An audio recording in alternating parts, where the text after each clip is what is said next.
ತನ್ನ ಬದುಕಿಗಾಗಿ ದೈನಂದಿನ ಬದುಕಿನಲ್ಲಿ ಸಂಬಳ ಪಡೆಯಲಿಕ್ಕಾಗಿ ತನ್ನ ಪರಿಶ್ರಮವನ್ನು ನೀಡಿಕೊಂಡು ಸಂಬಳ ಪಡೆಯುವಂತಹ ಒಂದು ಉದಾತ್ತವಾದ ಮಹತ್ವವುಳ್ಳಂಥ ಗೌರವಪೂರ್ಣವಾದ ಒಂದು ವ್ಯಕ್ತಿತ್ವವಾಗಿದ್ದಾರೆ ಕಾರ್ಮಿಕ ಅಂದರೆ. ಹಕ್ಕುಗಳಲ್ಲಿ ಅಥವಾ ಹಕ್ಕು ಬಾಧ್ಯತೆಗಳಲ್ಲಿ ಕಡಿತಗೊಳಿಸುವವನು, ಅದು ಕುರಾನ್ ಹೇಳುವುದು ಅಳತೆ ತೂಕಗಳಲ್ಲಿ ಕಡಿಮೆಗೊಳಿಸುವವನಿಗೆ ನಾಶವಿದೆ ಅಂತ ಕುರಾನ್ ಹೇಳ್ತಾರೆ. ಅಂದರೆ ತಾನು ಕಾರ್ಮಿಕರಿದಕ್ಕೂ ಬರ್ತದೆ ಅಂದರೆ ನಾನು ಒಂದು ರೀತಿಯಲ್ಲಿ ನಾನು ಈ ಹಕ್ಕನ್ನು ಕೊಡುತ್ತೇನೆ ಅಂತ ನಾವು ಅವನನ್ನು ಕೆಲಸಕ್ಕೆ ನಾವು ಸೇರಿಸಿಕೊಳ್ತೇವೆ, ಮಾತ್ರ ಕೊಡುವುದಿಲ್ಲ ಅಥವಾ ಕಡಿತಗೊಳಿಸಿ ಕೊಡುವುದು.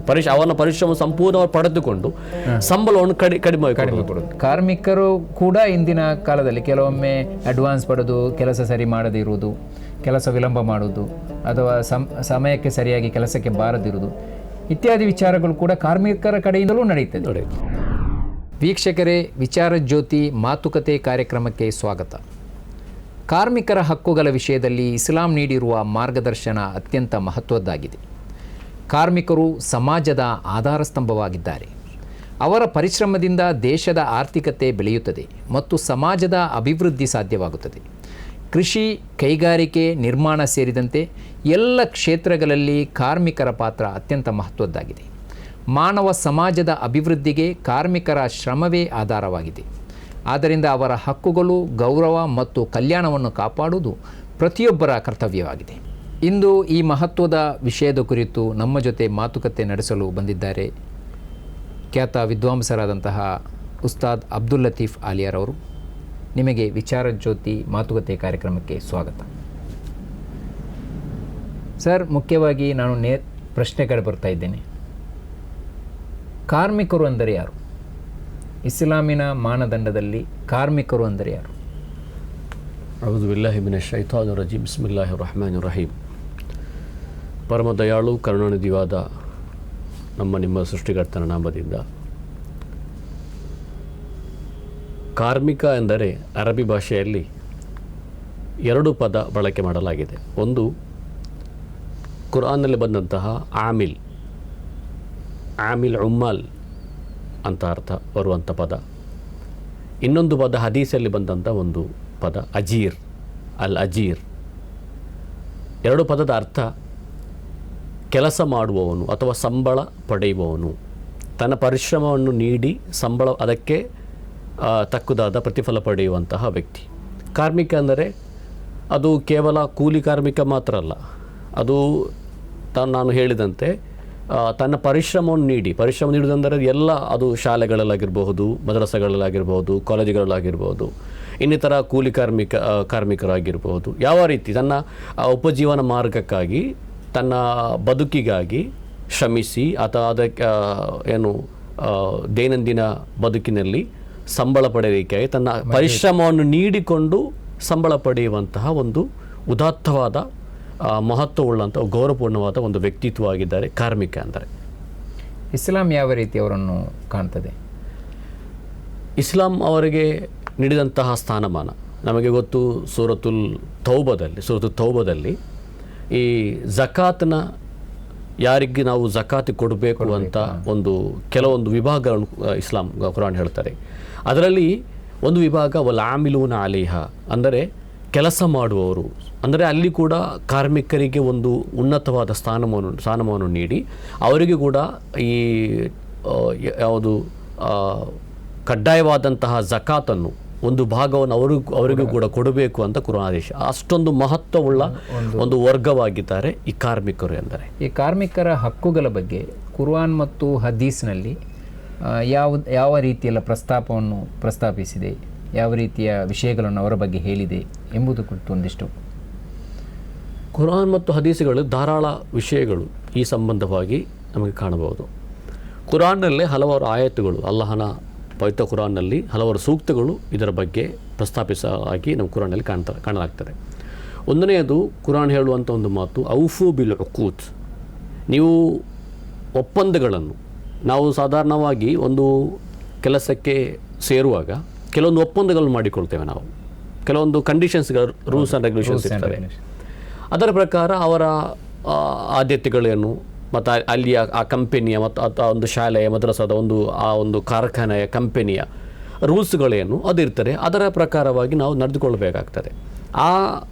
ಅಂತಹ ಒಪ್ಪಂದಗಳು, ಅಂತಹ ಕರಾರುಗಳನ್ನು ನೀವು ಪಾಲಿಸಬೇಕು. ಕೇವಲ ಅದೊಂದು ಪೇಪರ್ನ ವರ್ಕ್ ಅದರಲ್ಲಿ ಮಾತ್ರ ಸೀಮಿತವಾದಂಥ ಅಂಶಗಳಾಗಿರಬಾರದು. ಅದನ್ನು ಹೇಳಿದಂತೆ ನೀವು ನಡೆದುಕೊಳ್ಳಬೇಕು ಅಂತ ಕುರಾನ್ ಹೇಳುತ್ತದೆ.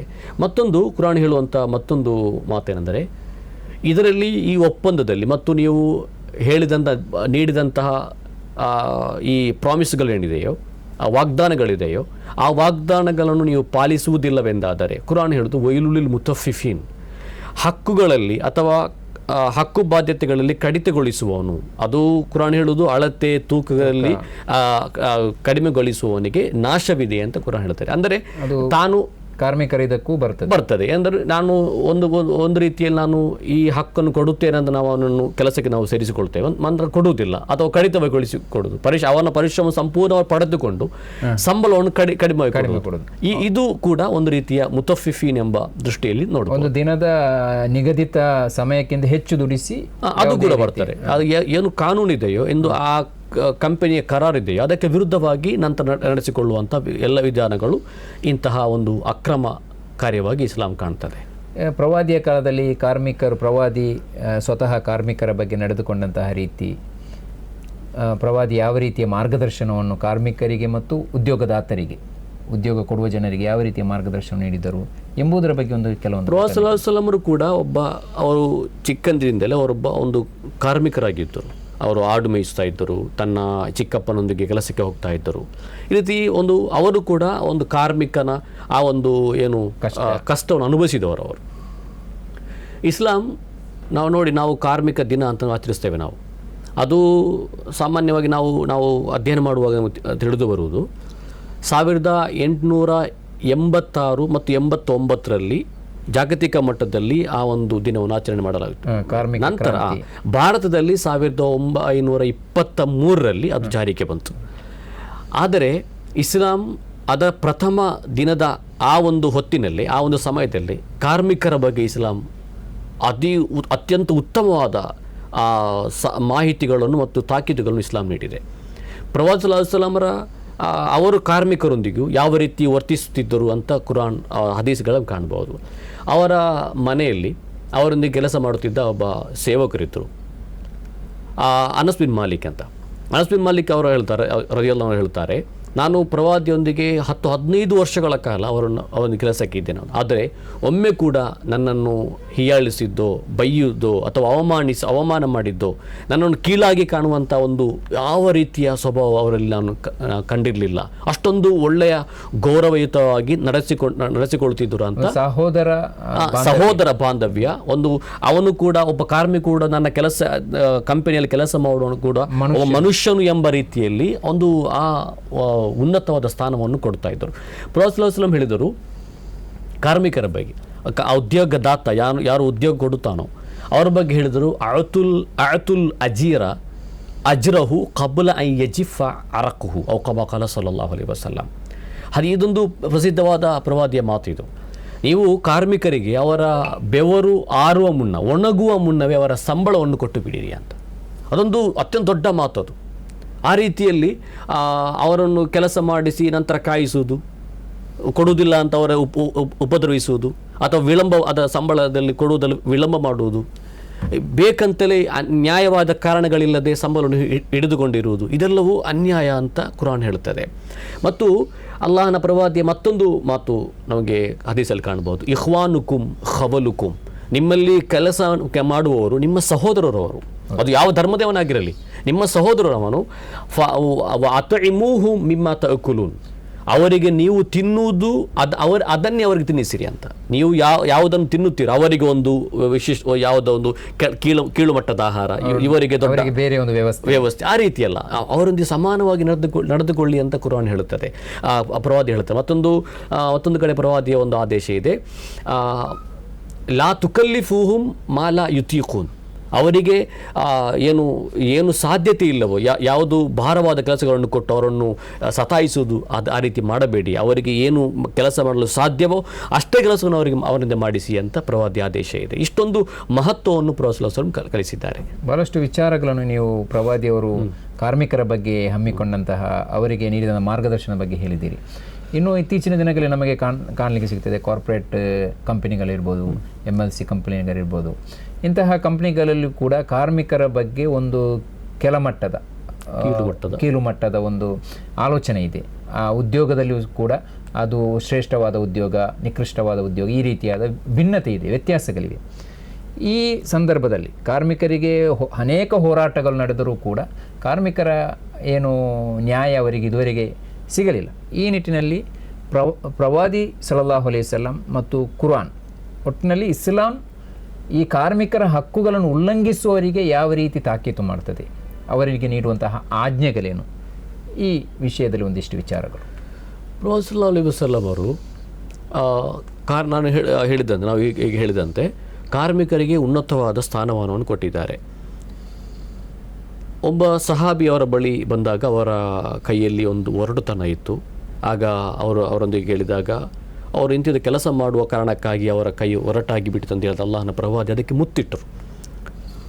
ಮತ್ತು ಉಮರ್ ರದಿಯಲ್ಲಾಹು ಅನ್ಹು ಯಾರಾದರನ್ನು ಭೇಟಿ ಮಾಡಿದರೆ ಮೊದಲು ಅವರ ಹೆಸರು ಕೇಳ್ತಾ ಇದ್ದರು, ನಂತರ ಅವರು ಕೇಳೋದು ಮಾ ಶುಗ್ಲುಕ್, ನಿಮ್ಮ ಕೆಲಸವೇನು. ಒಂದು ವೇಳೆ ಆ ವ್ಯಕ್ತಿ ಕೆಲಸ ಒಂದು ಉದಾಸೀನ, ಆಲಸ್ಯ ಇರುವಂಥ ಸೋಮಾರಿಯಾಗಿ ಬದುಕುವಂಥ ವ್ಯಕ್ತಿಯಾಗಿದ್ದರೆ, ಕೆಲಸ ಇಲ್ಲ ಅಂತ ಹೇಳಿದರೆ ನಂತರ ಆ ವ್ಯಕ್ತಿಯೊಂದಿಗೆ ಮಾತುಕತೆ ನಡೆಸೋದು ಅವರಿಗೆ ಇಷ್ಟವಿರಲಿಲ್ಲ ಅಂತ ನಮಗೆ ಚರಿತ್ರೆಯಲ್ಲಿ ಕಾಣ್ಬೋದು. ಅಂದರೆ ಉದ್ಯೋಗ ಯಾವುದೋ ಉದ್ಯೋಗ ಮಾಡ್ಬೋದು, ಅಂದರೆ ಗೌರವಪೂರ್ಣವಾಗಿ ತನ್ನ ಫ್ಯಾಮಿಲಿಯನ್ನು ನೋಡಿಕೊಳ್ಳಲು, ತನ್ನ ಕುಟುಂಬವನ್ನು ಪರಿಪಾಲಿಸಲು ಆ ರೀತಿ ಮಾಡುವಂಥ ಎಲ್ಲ ಕೆಲಸಗಳು ಪ್ರಾಮಾಣಿಕವಾಗಿ ಧರ್ಮಸಮ್ಮತವಾದ ಎಲ್ಲ ಕೆಲಸಗಳು ಅದೆಲ್ಲವೂ ಉನ್ನತವಾದ ಕೆಲಸಗಳೇ. ಎಲ್ಲರಿಗೂ ಆ ಕೆಲಸ ಮಾಡುವವರು ಗೌರವಿಸಬೇಕು ನಾವು, ಪುಣ್ಯದಾಯಕ ಕೆಲಸ. ಎರಡನೆಯದು ಅಲ್ಲಾಹನ ಪ್ರವಾದಿ ಸಲ್ಲಲ್ಲಾಹು ಅಲೈಹಿ ವಸಲ್ಲಮರ ಹದೀಸ್ನಲ್ಲಿ ಒಂದು ಕೆಟಗರಿ ಇದೆ, ಕುದುಸಿ ಹದೀಸ್ ಅಂತ ಇದೆ. ಅಂದರೆ ಅಲ್ಲಾಹನು ಖುದ್ದಾಗಿ ಹೇಳುವಂಥ ಕೆಲವೊಂದು ಪ್ರವಾದಿಯ ಮಾಯಲ್ಲಿ ಹೇಳಿಸುವುದು, ನಾನು ಹೇಳಿದ್ದೇನೆ ಅಂತ ಒಂದು ಹದೀಸ್ ಅಲ್ಲಿ. ಅದನ್ನು ಇಸ್ಲಾಂ ಪಾರಿಭಾಷೆಗೆ ತುಂಬ ಕುರಾನ್ ನಂತರ ಅತ್ಯಧಿಕವಾದ ಸ್ಥಾನಮಾನ ಇರುವಂಥ ಒಂದು ಹದೀಸ್ನ ಕೆಟಗರಿ ವಿಭಾಗ, ಕುದುಸಿ ಅಂತ. ಅದರಲ್ಲಿ ಒಂದು ಹದೀಸ್ ಕಾಣ್ಬೋದು ನಮಗೆ. क़ಾಲಲ್ಲಾಹು ತಆಲಾ ಸಲಾಸತುನ್ ಅನ ಖಸ್ಮುಹುಂ ಯೌಮಲ್ ಕಿಯಾಮ, 3 ವ್ಯಕ್ತಿಗಳ ಬಗ್ಗೆ ನಾನು ಸ್ವಯಂ ವಿರೋಧಿಯಾಗಿ ಬರುವೆನು ಅಂತ್ಯದಿನದಂದು. ಅಲ್ಲಾಹನ ಹೇಳೋದು ನಾನು ಅವರ ವಿರೋಧಿಯಾಗಿರುವೆನು. 3 ವ್ಯಕ್ತಿಗಳ, ಅದರಲ್ಲಿ 3ನೇ ವ್ಯಕ್ತಿಯ ಬಗ್ಗೆ ಕುರಾನ್ ಹೇಳೋದು, ಅದು ಆ ಹದೀಸಲ್ಲಿ ಹೇಳೋದು, ರಜುಲುನ್ ಇಸ್ತಜರ ಅಜೀರನ್ ಫಲಂ ಯುಅತಿಹಿ ಅಜ್ರಹು ಅವು ಕಮಾ क़ಾಲ ಸಲ್ಲಲ್ಲಾಹು ಅಲೈಹಿ ವಸಲ್ಲಂ. ಒಬ್ಬ ವ್ಯಕ್ತಿ ತನ್ನ ಕಾರ್ಮಿಕನ ಕೆಲಸ ಮಾಡಿಸಿದ, ಅವನಿಗೆ ಸಂಬಳ ಕೊಡುತ್ತಾ ಇಲ್ಲ. ಆ ಸಂಬಳ ಕೊಡುವಂಥ ವ್ಯಕ್ತಿಯ ಬಗ್ಗೆ ಅಲ್ಲಾಹನು ಖುದ್ದಾಗಿ ವಿರೋಧಿಯಾಗಿ ಅಂತ್ಯದಿನದಂದು ಬರುವನು ಅಂತ ಅಷ್ಟೊಂದು ಕಠಿಣವಾದ ಭಾಷೆ ಅದು. ಆ ರೀತಿ ನಾವು ಯಾರನ್ನು ಕೂಡ ಕೀಳಾಗಿ ಕಾಣುವುದು, ಅವರ ಸಂಬಳದ ಬಗ್ಗೆ, ಅವರ ಕುಟುಂಬದ ಬಗ್ಗೆ, ಅವರ ಜಾತಿಯ ಬಗ್ಗೆ, ಧರ್ಮದ ಬಗ್ಗೆ ಆ ರೀತಿ ಕೀಳಾಗಿ ಕಾಣುವ ಹಕ್ಕು ಯಾರಿಗೂ ಇಲ್ಲ. ಎಲ್ಲರೂ ಮನುಷ್ಯರು, ಸಮಾನರು, ದೇವನ ದಾಸರು. ಅದೇ ರೀತಿ ಕಾರ್ಮಿಕರು ಕೂಡ ಇಂದಿನ ಕಾಲದಲ್ಲಿ ಕೆಲವೊಮ್ಮೆ ಅಡ್ವಾನ್ಸ್ ಪಡೆದು ಕೆಲಸ ಸರಿ ಮಾಡದೇ ಇರುವುದು, ಕೆಲಸ ವಿಳಂಬ ಮಾಡುವುದು, ಅಥವಾ ಸಮಯಕ್ಕೆ ಸರಿಯಾಗಿ ಕೆಲಸಕ್ಕೆ ಬಾರದಿರುವುದು ಇತ್ಯಾದಿ ವಿಚಾರಗಳು ಕೂಡ ಕಾರ್ಮಿಕರ ಕಡೆಯಿಂದಲೂ ನಡೆಯುತ್ತದೆ. ಈ ವಿಷಯ ಸಂಬಂಧಿಸಿ ಯಾವ ರೀತಿ ಪ್ರವಾದಿ ಅದರ ಬಗ್ಗೆ, ಇಸ್ಲಾಂ ಯಾವ ರೀತಿ ಅದನ್ನು, ಕುರಾನ್ ಅದರ ಬಗ್ಗೆ ತುಂಬ ತಾಕೀತು ಕೊಟ್ಟಿದೆ. ಕುರಾನ್ ಹೇಳುತ್ತದೆ, ನೀವು ಪರಿಶ್ರಮ ಇಲ್ಲದೆ ಅಥವಾ ತನ್ನ ಮಾಲೀಕರಿಗೆ ವಂಚನೆ ಮಾಡಿ ಅನ್ಯಾಯವಾಗಿ ಕಬಳಿಸಿದಂಥ ಹಣದ ತಿನ್ನುವುದಾದರೆ ನೀವು ನರಕದ ಬೆಂಕಿಯನ್ನು ನಿಮ್ಮ ಹೊಟ್ಟೆ ತುಂಬಿಕೊಳ್ಳುತ್ತಾ ಇದ್ದೀರಿ. ಮತ್ತೊಂದು ಹದೀಸಲ್ಲಿ ಕಾಣ್ಬೋದು, ತನ್ನ ಮಾಲೀಕನೊಂದಿಗೆ ಅನ್ಯಾಯ ಮಾಡುವವನು ಅಥವಾ ವಂಚನೆ ಮಾಡುವವನು ಅಲ್ಲಾಹನ ಅವನೊಂದಿಗೆ ಮಾತನಾಡುವುದಿಲ್ಲ, ಅವನ ಮುಖ ಕೂಡ ನೋಡುವುದಿಲ್ಲ ಅಂತ ಹದೀಸಲ್ಲಿ ಕಾಣ್ಬೋದು. ಅದೇ ಕಾರ್ಮಿಕ ಕೂಡ ಪ್ರಾಮಾಣಿಕನಾಗಿರಬೇಕು. ಕೇವಲ ಉದ್ಯೋಗದಾತ ಮಾತ್ರ ಅಲ್ಲ, ಮಾಲೀಕ ಮಾತ್ರ ಅಲ್ಲ, ಕಾರ್ಮಿಕ ಕೂಡ ಅವನಿಗೆ ನಿಷ್ಠಾವಂತ ಪ್ರಾಮಾಣಿಕತೆಯೊಂದಿಗೆ ಕೆಲಸ ಮಾಡಬೇಕು. ಮತ್ತೊಂದು ಕಡೆ ಅಲ್ಲಾಹನ ಪ್ರವಾದಿ ಹೇಳುವಂಥ ಮಾತಿದೆ, ಅತ್ಯಂತ ಒಳ್ಳೆಯ ಮಾಲೀಕ ಅವನು ಅತ್ತಾಜಿರು ಸದೂಕುಲ್ ಅಮೀನ್ ಮಾ ಸಿದ್ದೀಕಿನ್ ವ ಶುಹದಾ ಅವು ಕಮಾ क़ಾಲ ಸಲ್ಲಲ್ಲಾಹು ಅಲೈಹಿ ವಸಲ್ಲಂ. ಅಲ್ಲಾಹನ ಪ್ರವಾದಿ ಹೇಳಿದಂತೆ ಅತ್ಯಂತ ಒಳ್ಳೆಯ ಮಾಲೀಕನಾದ, ಪ್ರಾಮಾಣಿಕತೆ ಇರುವಂಥ ಕಾರ್ಮಿಕನಾಗಿರಲಿ, ಕೆಲಸ ಮಾಡುವವನಾಗಿರಲಿ ಅಥವಾ ಕೆಲಸ ಕೊಡುವವನಾಗಿರಲಿ, ಈ ಇಬ್ಬರು ಕೂಡ ಅವರು ಪ್ರಾಮಾಣಿಕರಾಗಿದ್ದು ನಿಷ್ಠಾವಂತರಾಗಿದ್ದರೆ, ಅವರು ನಿಷ್ಕಳಂಕರಾಗಿದ್ದರೆ, ದೋಖ ಮಾಡದ ಅಥವಾ ವಂಚನೆ ಮಾಡದ, ಯಾರಿಗೂ ಒಪ್ಪಟಾಳ ಮಾಡದಂತಹ ವ್ಯಕ್ತಿಗಳಾಗಿ ನಿಷ್ಠೆಯಿಂದ ಕೆಲಸ ಮಾಡುವವರಾಗಿದ್ದರೆ, ಕೆಲಸ ಕೊಡುವವನಾಗಿದ್ದರೆ, ಸರಿಯಾಗಿ ಸಂಬಳ ಕೊಡುವವನು, ಸರಿಯಾಗಿ ಪರಿಶ್ರಮ ಪಡುವವನು ಆಗಿದ್ದರೆ, ಅವನು ಅಂತ್ಯದಿನದಂದು ಅಲ್ಲಾಹನ ಪ್ರವಾದಿಗಳ ಜೊತೆಯಲ್ಲಿ ಅಲ್ಲಾಹನ ಪ್ರವಾದಿಗಳ ಜೊತೆಯಲ್ಲಿ ಅಲ್ಲಾಹನು ಅವರೊಂದಿಗೆ ನಿಲ್ಲುವಂತೆ ಅವನಿಗೆ ಉನ್ನತವಾದ ಆ ಒಂದು ಸ್ಥಾನಮಾನವನ್ನು ಕೊಡುವನು ಅಂತ ಅಲ್ಲಾಹನ ಪ್ರವಾದಿ ಹೇಳಿದ್ದಾರೆ. ಅದನ್ನು ಅಷ್ಟೊಂದು ಸ್ಥಾನಮಾನ ಇದೆ ಆ ಇಬ್ಬರಿಗೂ ಕೂಡ. ಕಾರ್ಮಿಕರ ಬೆವರು ಹಾರುವುದಕ್ಕೆ ಒಣಗುವ ಮುಂಚೆ, ಕಾರ್ಮಿಕರ ಬೆವರು ಒಣಗುವ ಮುಂಚೆ ಅವರ ವೇತನ ನೀಡಿ ಎಂಬುದು ಪ್ರವಾದಿಯವರ ಬಹಳ ಪ್ರಸಿದ್ಧವಾದ ಒಂದು ನುಡಿ. ಇದು ಯಾವ ರೀತಿ ಇಸ್ಲಾಂ ಇದನ್ನು ಕಾಣುತ್ತದೆ? ನೋಡಿ, ನಾವು ಒಬ್ಬ ವ್ಯಕ್ತಿಗೆ ನಾವು ಸಂಬಳವನ್ನು ಅಥವಾ ವೇತನವನ್ನು ಅವನ ಬೆವರು ಆರುವುದಕ್ಕಿಂತ ಮುಂಚೆ ಅಥವಾ ಒಣಗುವುದಕ್ಕಿಂತ ಮುಂಚೆ ಕೊಡಿರೆಂದರೆ ಅಷ್ಟೊಂದು ಮಹತ್ವ ಇದೆ ಅಂತ ಅರ್ಥ. ಆ ವ್ಯಕ್ತಿ ಇನ್ನೂ ನಿಷ್ಠೆಯಿಂದ ಕೆಲಸ ಮಾಡಲು ಸಾಧ್ಯವಾಗ್ತದೆ, ಪ್ರಾಮಾಣಿಕೆಯಿಂದ ಕೆಲಸ ಮಾಡೋರಿಗೆ ಸಾಧ್ಯವಾಗ್ತದೆ. ನಾನು ಇಷ್ಟೊಂದು ಕಷ್ಟಪಟ್ಟು ಕೆಲಸ ಮಾಡಿ ಪರಿಶ್ರಮಪಟ್ಟು ಕೆಲಸ ಮಾಡ್ತೇನೆ, ಸಂಬಳ ನನಗೆ ಸರಿಯಾಗಿ ಸಿಗುವುದಿಲ್ಲವೆಂದಾದರೆ ಅವನಿಗೆ ಅದರ ಆ ಕೆಲಸ ನಿಷ್ಠೆ ಇರುವುದು. ಕೆಲಸದ ಕೊನೆಯ ಸಮಯದಲ್ಲಿ ಅವನಿಗೆ ಇರುವಂತಹ ಉತ್ಸಾಹ ವೇತನವಾಗಿರುತ್ತೆ. ಏನನ್ನು ಅವನ ಕೆಲಸ ಕಾರ್ಯಗಳಿರ್ತವೆ, ಕುಟುಂಬದ ಬೇರೆ ಬೇರೆ ಅದೆಲ್ಲವೂ ಸರಿಯಾಗಿ ಸಂಬಳ ಸಿಗುವಾಗ ಅವನಿಗೆ ಸಂತೋಷ ಮತ್ತು ತುಂಬಾ ಉತ್ಸುಕತೆಯಿಂದ ಕೆಲಸ ಮಾಡಲು ಸಾಧ್ಯವಾಗ್ತದೆ. ಅದಕ್ಕೆ ಹೆಚ್ಚು ಉತ್ಸಾಹ ಕೆಲಸ ಮಾಡಲಿಕ್ಕೆ ಸಾಧ್ಯವಾಗ್ತದೆ. ಅದೇ ರೀತಿ ವೇತನ ಪಡೆಯುವುದು ಕೂಡ ಒಂದು ನಿಗದಿತ ರೂಪದಲ್ಲಿ ಪಡೆಯುವುದು ಒಂದು ಉತ್ತಮ. ಅದೇ ಕೆಲಸ ಮಾಡಿಸುವುದು ಕೂಡ ನಾವು ಎಷ್ಟು ಕೆಲಸ ನಾವು ಇವರಿಗೆ ಕೊಟ್ಟಿದ್ದೇವೋ ಆ ಕೆಲಸವನ್ನು ಅಷ್ಟೇ ಮಾಡಿಸಬೇಕು. ಇನ್ನು ಒಂದು ವೇಳೆ ಆ ಕೆಲಸಕ್ಕಿಂತ ಜಾಸ್ತಿ OT ಅಥವಾ ಓವರ್ ಡ್ಯೂಟಿ ಮಾಡಿಸುವುದಾದರೆ ಅದಕ್ಕೆ ಅವರಿಗೆ ನಾವು ಆ ಸಂಬಳ ಅದನ್ನು ಕೊಡಬೇಕು ನಾವು. ಅದು ಅದರ ನ್ಯಾಯ ಅಂತ ಅರ್ಥ. ಇನ್ನು ನಾವು ಇಸ್ಲಾಮಿನ ಚರಿತ್ರೆಯಲ್ಲಿ ಈ ಉದ್ಯೋಗದಾತರಿಗೆ ಅಂದರೆ ಕೆಲಸ ಮಾಡೋ ಕಾರ್ಮಿಕರಿಗೆ ಉಂಟಲ್ಲ, ಅವರಿಗೆ ಒಂದು ರೀತಿಯ ಪಿಂಚಣಿ ವಿಶ್ರಾಂತ ವೇತನ ಅಂತ ಆಯಿತು. ಅದು ಉಮರ್ ರದಿಯಲ್ಲಾಹು ಕಾಲಘಟ್ಟದಲ್ಲಿ ಅವರು ಪ್ರಾರಂಭಿಸಿದ್ದರು.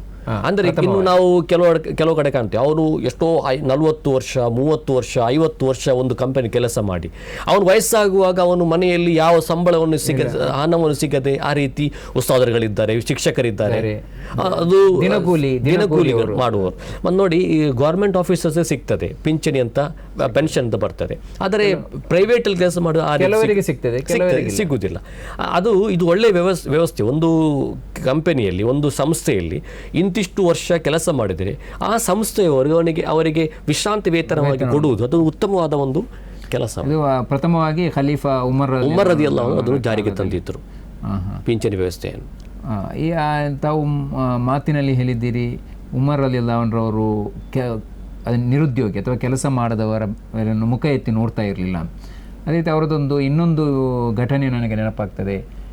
ಒಬ್ಬ ಮಸೀದಿಯಲ್ಲಿ ಕೆಲಸ ಮಾಡದೆ ಪ್ರಾರ್ಥನಾಲಯಗಳಲ್ಲಿ ನಮಾಜ್ ಮಾಡ್ತಾ ಕೂತಾರೆ, ಅವನನ್ನು ಎಳೆದುಕೊಂಡು ಹೋಗಿ ಕೆಲಸ ಮಾಡಲು ಪ್ರೇರೇಪಿಸುತ್ತಾ ಇದ್ದರು ಎಂಬುದು ಕೂಡ ಒಂದು ಘಟನೆ ನಮಗೆ ನೆನಪು ಬರ್ತದೆ. ಅದೇ ಅಲ್ಲಾಹನ ಪ್ರವಾದಿಯ ಮಾತು ಕೊಟ್ಟು ಅದೇ ಬೇಡುವವನು ನನಗೆ ಬೇಡಲು ಅನುಮತಿ ಕೇಳಿದಾಗ ಅಲ್ಲಾಹನ ಪ್ರವಾದಿ ಅವನಿಗೆ ಏನು ಈ ಕಟ್ಟಿಗೆ ಕೆಲಸವನ್ನು ಮಾಡಿ ನೀನು ಸಂಪಾದಿಸಬೇಕಂತ ಹೇಳಿಕೊಟ್ರು ಅಂತ ಒಂದು ಪ್ರವಾದಿಯ ಒಂದು ಮಾತು ಕೂಡ, ಘಟನೆ ಕೂಡ ಹದೀಸಲ್ಲಿ ಕಾಣ್ತದೆ ನಮಗೆ. ಪ್ರವಾದಿ ಸಲ್ಲಲ್ಲಾಹು ಅಲೈಹಿ ವಸಲ್ಲಂ ಹೇಳಿದ್ರು, ಅತ್ಯಂತ ಒಳ್ಳೆಯ ಗೌರವಾರ್ಹ ವ್ಯಕ್ತಿ ಯಾರೆಂದರೆ ಅವನು ತನ್ನ ಪ್ರಾಮಾಣಿಕತೆಯಿಂದ ಧರ್ಮಸಮ್ಮತವಾದ ಮಾರ್ಗಗಳಿಂದ ಹಣ ಸಂಪಾದನೆ ಮಾಡಿ ಅವನು ಸಂಪಾದಿಸುವವನೇ ಬೇಡುವವನಿಗಿಂತಲೂ ಉತ್ತಮ. ಬೇರೆಯವರ ಮುಂದೆ ಕೈ ಚಾಚುವುದಕ್ಕೆ ಕೊಡುವ ಕೈ ಬೇಡು ಕೆಳಗಿನ ಕೈಗಿಂತ ಉತ್ತಮ ಅಂತ ಹೇಳಿ ಕಾರಣ ಇದು. ದುಡಿದರೆ ಅವನು ಸ್ವಾಭಿಮಾನಿ ಬದುಕಲು ಸಾಧ್ಯವಾಗ್ತದೆ ಅವನಿಗೆ. ಪ್ರಾಮಾಣಿಕನಾದ ವ್ಯಾಪಾರಿಯ ಬಗ್ಗೆ, ಅದರ ಮಹತ್ವದ ಬಗ್ಗೆ, ಪ್ರಾಮಾಣಿಕವಾಗಿ ದುಡಿಯುವುದ ಬಗ್ಗೆ. ಕೆಲವರು ಪ್ರಾಮಾಣಿಕವಾಗಿ ದುಡಿತಾರೆ, ಆದರೆ ಅವರಿಗೆ ವೇತನ ಅಥವಾ ಅವರಿಗೆ ಸವಲತ್ತುಗಳು ಕಡಿಮೆ ಇರ್ತದೆ. ಈ ಪ್ರಾಮಾಣಿಕತನದ ಬಗ್ಗೆ ಮತ್ತು ಸಮಾನತೆಯ ಬಗ್ಗೆ ಇಸ್ಲಾಂ ಯಾವ ರೀತಿಯ ಕಲ್ಪನೆಯನ್ನು ಕಂಡಿದೆ? ಇಸ್ಲಾಂ ಪ್ರಾಮಾಣಿಕತೆಗೆ ಉತ್ತಮವಾದ ಒಂದು ಉನ್ನತವಾದ ದರ್ಜೆಯನ್ನು, ಸ್ಥಾನಮಾನವನ್ನು ಕೊಟ್ಟಿದೆ. ಅಲ್ಲಾಹನ ಪ್ರವಾದಿ ಒಂದು ಮಾತಿದೆ, ಅಂತ್ಯದಿನ ಹತ್ತಿರವಾಗುವಾಗ ಈ ಪ್ರಾಮಾಣಿಕತೆ ಇಲ್ಲವಾಗ್ತದೆ ಅಂತ. ಪ್ರಾಮಾಣಿಕತೆ ಸಮಾಜದಿಂದ ಇಲ್ಲವಾಗಿದ್ದರೆ, ಅದು ಇಲ್ಲವಾಗಿ ಹೋದರೆ ಮತ್ತು ಅಲ್ಲಿ ಅನ್ಯಾಯ, ಅಕ್ರಮ, ವಂಚನೆ ಅಲ್ಲಿ ವ್ಯಾಪಕವಾಗ್ತದೆ. ಅದು ವ್ಯಾಪಕವಾದರೆ ಮತ್ತು ನಮ್ಮಲ್ಲಿ ಶಾಂತಿ ಇರುವುದಿಲ್ಲ, ಸಮಾಜದಲ್ಲಿ ಶಾಂತಿ ಇರುವುದಿಲ್ಲ. ಅದಕ್ಕಾಗಿ ಇಸ್ಲಾಂ ಸಮಾನತೆಯನ್ನು, ಪ್ರಾಮಾಣಿಕತೆಯನ್ನು ಅದಕ್ಕೆ ಬಹಳ ಒತ್ತು ಕೊಟ್ಟು ಇಸ್ಲಾಂ ಹೇಳಿದೆ. ಅದಕ್ಕೆ ಪ್ರವಾದಿ ಒಂದು ಮಾತು, ಪ್ರಾಮಾಣಿಕನಾದ ಒಬ್ಬ ವ್ಯಾಪಾರಿ ಅಥವಾ ಪ್ರಾಮಾಣಿಕನಾದ ಒಬ್ಬ ಕಾರ್ಮಿಕ, ಅವನಿಗೆ ನಾನು ಮುಂಚೆ ಹೇಳಿದೆ, ಅವನಿಗೆ ಎಷ್ಟರ ಒಳಗೆ ಸ್ಥಾನಮಾನ ಎಂದರೆ ಅಲ್ಲಾಹನ ಬಳಿ ಪ್ರವಾದಿಗಳ ಜೊತೆ, ಅಂದರೆ ಅಲ್ಲಿ VIP ಗಳು ಪ್ರವಾದಿಗಳು, ನಮ್ಮ ಭಾಷೆಯಲ್ಲಿ ಅರ್ಥ VIP-ಗಳಂತ ಅರ್ಥ. ಅಂತ್ಯದಿನದಲ್ಲಿ ಅಂತ್ಯದಿನದಲ್ಲಿ ಆ VIP-ಗಳಾದಂತಹ ಅತ್ಯಂತ ಪ್ರವಾದಿಗಳ ಆ ಉನ್ನತ ಪ್ರವಾದಿಗಳ ಮುಂದೆ ಅವರ ಜೊತೆಯಲ್ಲಿ ನಿಲ್ಲುವಂಥ ಒಂದು ಉನ್ನತವಾದ ಸೌಭಾಗ್ಯವನ್ನು ಅಲ್ಲಾಹನು ಕೊಡುತ್ತಾನೆ. ಅಷ್ಟೊಂದು ಉನ್ನತವಾದ ಸ್ಥಾನವನ್ನು ಅಲ್ಲಾಹನು ಕೊಡ್ತಾನೆ ಅವರಿಗೆ, ಪ್ರಾಮಾಣಿಕವಾದ ವ್ಯಕ್ತಿಗೆ. ಬಹಳಷ್ಟು ವಿಚಾರಗಳು ಕಾರ್ಮಿಕರ ಬಗ್ಗೆ, ಕಾರ್ಮಿಕ ಧನಿಕರ ಬಗ್ಗೆ, ಉದ್ಯೋಗಿಗಳ ಬಗ್ಗೆ, ಉದ್ಯೋಗದಾತರ ಬಗ್ಗೆ ಹಲವಾರು ವಿಷಯಗಳನ್ನು ನೀವು ಹಂಚಿಕೊಂಡಿದ್ದೀರಿ. ಕೊನೆಯದಾಗಿ ತಾವು ಕಾರ್ಮಿಕರ ಬಗ್ಗೆ ಅಥವಾ ಉದ್ಯೋಗದಾತರ ಬಗ್ಗೆ ಜಗತ್ತಿಗೆ, ನಾವೆಲ್ಲರೂ ಕೆಲವೊಮ್ಮೆ ನಾವು ಉದ್ಯೋಗಿಗಳಾಗಿ ಕೆಲಸ ಮಾಡ್ತೇವೆ, ಕೆಲವೊಮ್ಮೆ ನಾವು ವ್ಯಾಪಾರಿಗಳಾಗ್ತೇವೆ, ನಮ್ಮ ಅಂಡರಲ್ಲಿ ಕೆಲವು ಉದ್ಯೋಗಗಳು ಸೃಷ್ಟಿಯಾಗ್ತದೆ. ಈ ಸಂದರ್ಭದಲ್ಲಿ ಮನುಷ್ಯನ ಬದಲಾವಣೆ ಹೇಗೆ ಅಂತ ಹೇಳಲಿಕ್ಕಾಗೋದಿಲ್ಲ. ಈ ಸಂದರ್ಭದಲ್ಲಿ ನಮ್ಮ ವೀಕ್ಷಕರಿಗೆ ಒಂದಿಷ್ಟು ಸಂದೇಶಗಳು ಈ ಕಾರ್ಮಿಕರ ಹಕ್ಕು ಬಾಧ್ಯತೆಗಳ ಕುರಿತು. ನೋಡಿ, ನಾವು ಈ ಜಗತ್ತಿನಲ್ಲಿ ಬರುವಾಗ ಏನು ನಾವು ತರುವುದಿಲ್ಲ, ನಾವು ಹೋಗುವಾಗಲೂ ಏನು ಕೊಂಡು ಹೋಗುವುದಿಲ್ಲ ಸತ್ಕರ್ಮವನ್ನು ಬಿಟ್ಟರೆ. ನಾವು ಬದುಕಿದಷ್ಟು ದಿನ ಯಾರಿಗಾದರೂ ನಮ್ಮಿಂದ ಏನಾದರೂ ಉಪಕಾರವಾಗುವುದಾದರೆ ಆ ರೀತಿ ಉಪಕಾರ ಮಾಡಿ ನಾವು ಬದುಕಬೇಕು. ನಮ್ಮಿಂದ ಬೇರೆಯವರಿಗೆ ಕೆಲಸ ಕೊಡಲು ಸಾಧ್ಯವಾಗುವುದಾದ ಅದು ಉನ್ನತವಾದ ಉತ್ತಮವಾದ ಕರ್ಮ. ಮತ್ತು ಕೆಲಸ ಮಾಡುವಾಗಲೂ ಕೂಡ ಕೆಲಸ ಇಲ್ಲದೆ ಸೋಮಾರಿಗಳಾಗಿ ಬದುಕಬಾರದು. ಅದು ಪಿಶಾಚಿಯ ಎಲ್ಲ ರೀತಿಯ ಉಪಟಳಗಳಲ್ಲಿ ಅವನು ಬಲಿಯಾಗ್ತಾನೆ ಅವನು. ಆದ್ದರಿಂದ ಇಸ್ಲಾಂ ಉದ್ಯೋಗಕ್ಕೆ ಉನ್ನತವಾದ ಸ್ಥಾನಮಾನವನ್ನು ಕೊಟ್ಟಿದೆ, ಉದ್ಯೋಗದಾತರಿಗೂ ಕೂಡ ಉನ್ನತವಾದ ಸ್ಥಾನಮಾನವನ್ನು ಕೊಟ್ಟಿದೆ. ಆದ್ದರಿಂದ ನಾವು ಒಂದೋ ಉದ್ಯೋಗಿಗಳಾಗಿ ಅಥವಾ ಉದ್ಯೋಗದಾತರಾಗಿ ಬದುಕುವುದಾದರೂ ಎರಡು ಸಂದರ್ಭಗಳಲ್ಲೂ ಪ್ರಾಮಾಣಿಕತೆಯನ್ನು, ನಿಷ್ಠಾವಂತಿಕೆಯನ್ನು ನಾವು ರೂಢಿಸಿಕೊಳ್ಳಬೇಕು. ಮತ್ತು ಅದನ್ನು ಆ ಪ್ರಾಮಾಣಿಕತೆ ಬದುಕಿ ಜನರಿಗೆ ಮಾದರಿಯಾಗಿ ಈ ಮೂರು ದಿವಸಗಳಲ್ಲಿ ನಾವು ಬದುಕುವಂಥ ಈ ಜಗತ್ತಿನಲ್ಲಿ ಒಂದು ಒಳ್ಳೆಯ ಮಾದರಿ ಮನುಷ್ಯರಾಗಿ ಬದುಕಿ ನಾವು ಮರಣ ಹೊಂದಬೇಕು. ಆಗ ಮಾತ್ರ ನಮಗೆ ಉನ್ನತವಾದ ಸ್ಥಾನಮಾನವನ್ನು ದೇವನು ಇಹದಲ್ಲೂ ಪರಲೋಕದಲ್ಲೂ ಕೊಡುವನು. ಕಾರ್ಮಿಕರ ಹಕ್ಕುಗಳ ಬಗ್ಗೆ ಹಲವಾರು ವಿಷಯಗಳನ್ನು ನೀವು ಇದೀಗ ಹಂಚಿಕೊಂಡಿದ್ದೀರಿ. ಕೊನೆಯದಾಗಿ ಕಾರ್ಮಿಕರಿಗೆ, ಉದ್ಯೋಗದಾತರಿಗೆ ಒಂದಿಷ್ಟು ಸಂದೇಶ ನಮ್ಮ ವೀಕ್ಷಕರಿಗಾಗಿ. ಇಸ್ಲಾಂ ಕಾರ್ಮಿಕರಿಗೂ ಉದ್ಯೋಗದಾತರಿಗೂ ಉನ್ನತವಾದ ಸ್ಥಾನಮಾನವನ್ನು ಕೊಟ್ಟಿದೆ. ಅದನ್ನು ನಾವು ಈ ಸಂಭಾಷಣೆಯಲ್ಲಿ ನಾವು ತಿಳಿದಿದ್ದೇವೆ. ಆದ್ದರಿಂದ ನಾವು ಯಾವಾಗಲೊಬ್ಬ ವ್ಯಕ್ತಿ ಒಂದವನು ಉದ್ಯೋಗಿಯಾಗಿರ್ತಾನೆ ಅಥವಾ ಉದ್ಯೋಗದಾತನಾಗಿರ್ತಾನೆ. ನಾವು ಸಾಧ್ಯವಾಗುವಷ್ಟು ಉದ್ಯೋಗ ಸೃಷ್ಟಿ ಮಾಡುವಂಥ ವ್ಯಕ್ತಿಗಳಾಗಬೇಕು. ಭಾರತದಲ್ಲಿ ಅನ್ಎಂಪ್ಲಾಯ್ಮೆಂಟ್, ಅದು ನಿರುದ್ಯೋಗ ಜಾಸ್ತಿಯಾಗುವ ಸಂದರ್ಭದಲ್ಲಿ ನಾವು ಬದುಕ್ತಾ ಇದ್ದೇವೆ ನಾವು. ಆದ್ದರಿಂದ ನಮಗೆಷ್ಟು ಸಾಧ್ಯವೋ ಅಷ್ಟು ಉದ್ಯೋಗಗಳನ್ನು ಸೃಷ್ಟಿ ಮಾಡಿ ಆ ಉದ್ಯೋಗವನ್ನು ಮತ್ತು ಇನ್ನೊಬ್ಬರಿಗೆ ಕೊಟ್ಟು ಅವರನ್ನು ಸೇರಿಸಿ ಆ ರೀತಿ ಉದ್ಯೋಗ ಸೃಷ್ಟಿ ಮಾಡಿ ಜನರಿಗೆ ಜನಪರವಾದ ಕಲ್ಯಾಣ ಇಂತಹ ಕಾರ್ಯಗಳಲ್ಲಿ ನಾವು ಭಾಗಿಯಾಗಬೇಕು. ಅದು ಇಹಲೋಕದಲ್ಲೂ ಪರಲೋಕದಲ್ಲೂ ಇಸ್ಲಾಮಿನಲ್ಲಿ ಉನ್ನತವಾದ ಪ್ರತಿಫಲ ಸಿಗುವಂಥ ಕೆಲಸ. ಆದ್ದರಿಂದ ನಾವು ಉತ್ಸುಕತೆಯಿಂದ, ಪ್ರಾಮಾಣಿಕತೆಯಿಂದ, ನಿಷ್ಠಾವಂತಿಕೆಯಿಂದ ನಾವು ಕೆಲಸ ಮಾಡಿ ಉದ್ಯೋಗವನ್ನು ಕೊಡುವಲ್ಲಿ ಕೂಡ, ಉದ್ಯೋಗ ಮಾಡುವಲ್ಲಿ ಕೂಡ ನಾವು ಪ್ರಾಮಾಣಿಕತೆಯನ್ನು ಕಾಪಾಡಿಕೊಳ್ಳಬೇಕು. ಪ್ರಿಯ ವೀಕ್ಷಕರೇ, ಇಂದಿನ ಮಾತುಕತೆಯಲ್ಲಿ ನಾವು ಇಸ್ಲಾಂ ಕಾರ್ಮಿಕರ ಹಕ್ಕುಗಳಿಗೆ ನೀಡಿರುವ ಮಹತ್ವವನ್ನು ತಿಳಿದುಕೊಂಡೆವು. ಕಾರ್ಮಿಕರನ್ನು ಗೌರವಿಸುವುದು, ಅವರಿಗೆ ನ್ಯಾಯಯುತ ವೇತನ ನೀಡುವುದು ಮತ್ತು ಮಾನವೀಯತೆ ತೋರಿಸುವುದು ಇವೆಲ್ಲವೂ ನಮ್ಮ ಕರ್ತವ್ಯಗಳಾಗಿವೆ. ನಮ್ಮ ಮಾತುಕತೆ ಕಾರ್ಯಕ್ರಮದಲ್ಲಿ ಭಾಗವಹಿಸಿ ಉಪಯುಕ್ತ ಮಾಹಿತಿಯನ್ನು ನೀಡಿದಂತಹ ಖ್ಯಾತ ವಿದ್ವಾಂಸರಾದ ಉಸ್ತಾದ್ ಅಬ್ದುಲ್ ಲತೀಫ್ ಆಲಿಯಾ ಇವರಿಗೆ ವಿಚಾರಜ್ಯೋತಿ ಚಾನೆಲ್ ಬಳಗದ ವತಿಯಿಂದ ಧನ್ಯವಾದಗಳು. ಇಂತಹ ಉಪಯುಕ್ತ ಮಾಹಿತಿಯನ್ನು ನಿಮ್ಮ ಸ್ನೇಹಿತರು ಮತ್ತು ಕುಟುಂಬದವರೊಂದಿಗೆ ಹಂಚಿಕೊಳ್ಳಿ. ಈ ವಿಡಿಯೋ ಲೈಕ್ ಮಾಡಿ, ಶೇರ್ ಮಾಡಿ, ವಿಚಾರಜ್ಯೋತಿ ಚಾನಲನ್ನು ಸಬ್ಸ್ಕ್ರೈಬ್ ಮಾಡಿ. ಮುಂದಿನ ಮಾತುಕತೆಯಲ್ಲಿ ಮತ್ತೆ ಸಿಗೋಣ. ಅರಿವೇ ವಿಮೋಚನೆ, ವಿಚಾರವೇ ಜ್ಯೋತಿ. ಧನ್ಯವಾದಗಳು.